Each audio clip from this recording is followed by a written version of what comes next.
மகாபாரதத்தில் நடந்தது. ஒருமுறை பாண்டவர்கள் சூதாட்டத்தில் தோற்கிறார்கள். அதனால் தங்கள் மனைவி திரௌபதி கூட கௌரவர்களிடம் அடிமையாகும் சூழல் ஏற்படுகிறது. திரௌபதிக்கு நடந்தது மிகுந்த அவமானம். அவள் நினைவில் அந்த நிகழ்வு நீங்கவே இல்லை.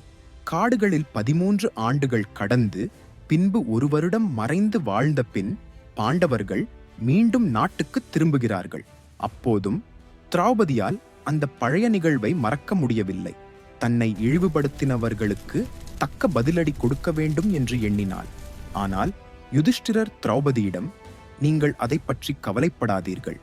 நாம் பழிவாங்கும் எண்ணத்தை விடுத்து வாழ்க்கையில் முன்னே செல்ல வேண்டும்.